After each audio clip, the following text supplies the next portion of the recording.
की गंगा नदियों में विदेशी माउथ कैटफिश मिलने से लोगों की चिंताएं बढ़ती जा रही हैं।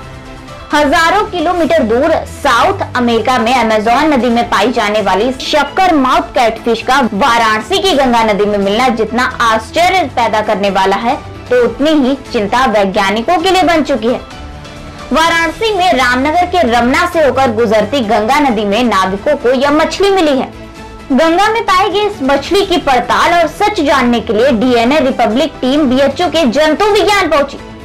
टीम ने मछली वैज्ञानिक प्रोफेसर बेचन लाल से बात की, तो उनका कहना है यह मछली साउथ अमेरिका में पाई जाती है। बात की जाए, गंगा में आ चुकी है, कितना नुकसान पहुंचा सकती है? गंगा में डॉल्फिन है, गंगा में और मछलियाँ हैं। गंगा में बहुत तरह की मछलियाँ हैं और अभी जब तक एक सर्वे होकर के कितना परसेंट, क्योंकि ये हर लोकेशन में इक्वल डिस्ट्रीब्यूशन नहीं होगा, कहीं ज़्यादा होंगी तो वहाँ ज़्यादा डैमेज करेंगी, कहीं कम होंगी तो कहीं कम डैमेज करेंगी। अभी इस तरह से दुर्भाग्य से कोई डेटा सर्वे नहीं हुआ कि जैसे आज से 10 साल पहले वहाँ से कौन कौन सी मछली निकलती थी, क्या उनका रेशियो था, कितना वजन था, आज कौन कौन मछली मिल रही है, इनमें इनकी कितनी संख्या बढ़ी है, उसके आधार पर एस्टिमेट लगाया जा सकता है। लेकिन अभी कोई डेटा नहीं है, इसलिए उसको कहा नहीं जा सकता। लेकिन हाँ, डैमेजिंग है, नुकसानदायक है। शक्कर माउथ कैट कई रंगों में भी मिल सकती है, लेकिन इसका गंगा नदी में मिलना गंगा के पारिस्थितिकी तंत्र के लिए बहुत बड़ा खतरा है,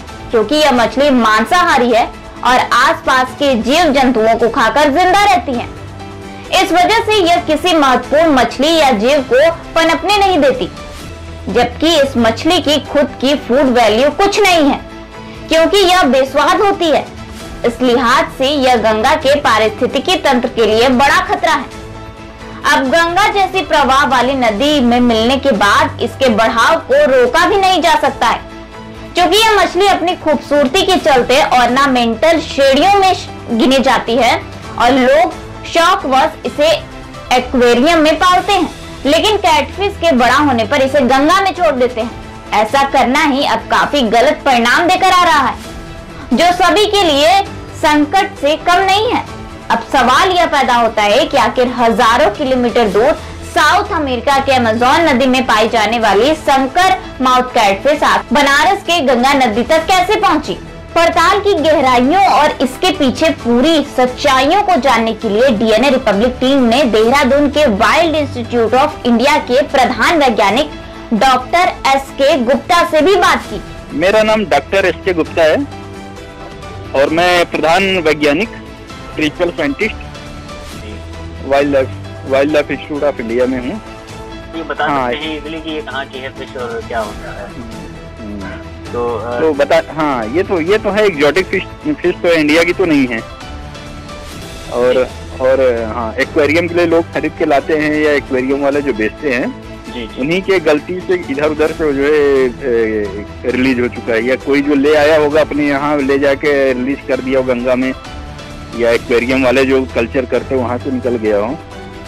तो क्या कहीं चांसेस होते हैं कि जबरदस्ती से डाला जाता है नुकसान पहुँचाने के लिए? नहीं, नुकसान पहुँचाने के लिए कोई ऐसा नहीं करता। लोग कभी कभी भलाई के लिए भी करना चाहते, भाई मछली इतने दिन से हमने एक्वेरियम में रख लिया, अब इसको कोई आया, बेटा बड़ा हो गया, जब तक छोटा था बच्चा था खेला, अब बड़ा हो गया, बोला मैं क्या करूंगा, तो मम्मी पापा ने बोला जाके इसे जो है नदी में छोड़वाओ। वो गए नदी में छोड़ दिए, गंगा जी में। और इंडिया की ना मछली है ना कुछ, और अब गंगा जी में अच्छे से वो जो है प्रजनन कर रही है, अच्छे से उसकी नंबर बढ़ रही है। अब पूरा इस तरह के प्रजातियों को बोलते हैं इन्वेजिव एलियन स्पीशीज। तो सर फिर भी जैसे जो भी इसे एक्वेरियम में रखता है, अपने पास रखता होगा, उसे भी जानकारी होती है कितनी ये नुकसान कर सकती है, कितनी है? लोगों को कितना नॉलेज होता है? एक्वेरियम में लोग अपने पसंद के लिए रखते हैं, उनको नॉलेज हो या ना हो। रंग बिरंगी मछलियों को देख के वो रख लिए ले आके अपने एक्वेरियम में। सर उनको ये नहीं पता होता ये कहाँ।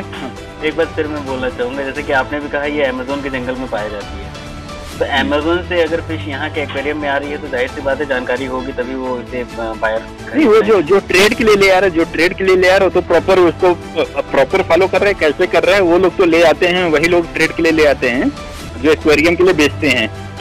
और वो जिसको बेचते हैं क्या पता वो पूरी नॉलेज प्रोवाइड कर रहे हैं यूजर को कि नहीं, वो ऐसे ही दे देते होंगे यूजर को कि ये ले जाओ आप उसमें एक्वेरियम में रखो, और यूजर भी अनअवेयर रहता है, मछली तो मछली, उसको सारी मछलियां एक जैसी लगती है, वो गया वो कहीं छोड़ दिया।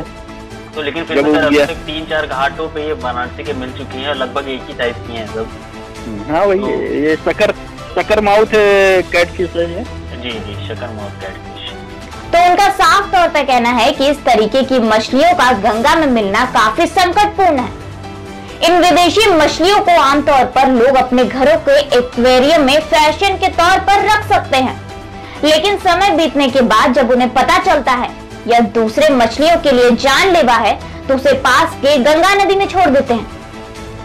सवाल यह खड़ा होता है कि क्या जीव जो इंसान के साथ जीवों के लिए भी शिकार बना सकते हैं, क्या इनकी जानकारियां लोगों तक नहीं होती? डीएनए रिपब्लिक टीम ने वैज्ञानिक डॉक्टर एसके से इस विषय पर बात की तो उन्होंने बताया कि फिश की व्यापार करने वाले अच्छी तरह से इसके विषय में जानते हैं, पर चंद पैसों की वजह से विदेशों से शहर तक और लोगों के घरों तक सर्विस दे दिया जाता है। पर घरों में ऐसे विनाशकारी मछलियों को बढ़ जाने के बाद गंगा नदी में छोड़ दिया जाता है, जिससे जल जीवों के लिए काफी संकट बड़ा होता है। सरकार को भी ऐसे जानलेवा मछलियों का इंपोर्ट एक्सपोर्ट पर नजर नहीं होती है। वहीं भारतीय वन्य जीव संस्थान और नमामि गंगे योजना से जुड़े जलीय जीव संरक्षक के लिए काम करने वाले गंगा प्रहरी दर्शन निषाद ने बताया कि डॉल्फिन के संरक्षण के दौरान ही उनको दूसरी बार यह मछली मिली है। मैं गंगा प्रहरी दर्शन निषाद, प्रधानमंत्री जी का स्वच्छता दूत, वाराणसी। दर्शन जी, किस तरीके की मछली मिली है, इसके बारे में पूरा बताएं, कहाँ से ये आती है और कितने नुकसान इससे हो सकते हैं? यह पहले जो है मछली नहीं पाई जाती थी गंगा में, और ये जो मछली हमने पाया है इसका नाम है शक्कर माउथ कैटफिश, और इसे प्लेको मछली भी कहते हैं। यह अमेरिका के अमेजन नदी में पाई जाती है। कितने नुकसान हो सकता है, और गंगा में जो डॉल्फिन है उसको कितना नुकसान हो सकता है? इससे नुकसान बहुत ज़्यादा हो रहा है। यहाँ के जो गंगा के हमारे पारिस्थितिकी तंत्र है उसको पुनः यह जो है कि नष्ट करने पे लगी हुई हैं, और अगर यह मछली का संख्या ज़्यादा बढ़ गया तो हमारे जो अन्य मछली की प्रजातियाँ हैं दिनों दिन खत्म हो जाएंगी। कैसे खत्म होंगी, ये क्या करेगी ये मछली? इसलिए कि जो हमारे जलीय जीव, जो राष्ट्रीय जलीय जीव डॉल्फिन है, उनका भोजन जो होता है वो जो चिकनी जो है मछलियां होती हैं, उनके ये बच्चे को जो है कि वो जो है चाट करके खत्म कर दे रही हैं। कितनी संख्या में अभी तक ये मछली मिल चुकी है? यह संख्या करीब जो है कि आपका 5 से 6 की संख्या में, और 3 घाटों पे मिल चुकी है। एक चौबेपुर में, और दूसरा प्रधानमंत्री सांसद आदर्श ग्राम डोमरी सोजाबाद के बीच में, तीसरा जो है रामनगर और जो है ग्राम सभा टिकरी के बीच में। कहाँ से आई होंगी ये मछलियाँ? लोगों का कहना है कि यह विश्व स्तर पर जब मछलियों का व्यापार होता है तो मछली पालने के लिए लोग छोटे जो है बच्चे लाते हैं, जब बड़े हो जाते हैं एक्वेरियम में तो इसको जो है गंगा में छोड़ देते हैं। यह वैज्ञानिकों की राय है। कुछ वैज्ञानिकों का कहना है कि यह एक तरीके से एलियन मछली है और जो है वर्षा के माध्यम से भी आ जाती हैं। तो अब तरह तरह के जो है लोग अपना विचार दे रहे हैं। मछलियों को पकड़ने के बाद बीएचयू में शोध के लिए भेजा गया, क्या हुआ? जो मछली हमने जो है कि शक्कर माउथ कैटफिश जो है पकड़ा, तो बनारस हिंदू यूनिवर्सिटी के मत्स्य वैज्ञानिक जो है प्रोफेसर साहब से संपर्क किया। उन्होंने तत्काल कहा कि जो है आप गंगा प्रहरी हैं, तुरंत हमारे पास लेके आइए। उसका जो है डीएनए टेस्ट के लिए उन्होंने सैंपल लिया है। डीएनए टेस्ट से पता चलेगा कि यह किस प्रकार से, कहाँ से आई है, कितनी संख्या है, क्या भोजन, क्या आवास। इनको रोकने के लिए या गंगा के जल में से इनको निकालने के लिए कोई इनके रोकने के लिए है कि जो मछुआरे सम्मानित भाई लोग हैं, जहाँ जहाँ मछली पकड़ रहे हैं, महाजाल से, करंट वाले जाल से, 2 अंगुला और 3 अंगुला जाल से जो मछली पकड़ते, उनको हम लोग जो है गंगा प्रहरी 84 घाटों पर जा के लोगों को जागरूक कर रहे हैं कि इस प्रकार की मछलियाँ अगर जाल में फंसती हैं तो तत्काल इसको बाहर निकाल दिया जाए, गंगा में पुनः इसको रिलीज ना किया जाए।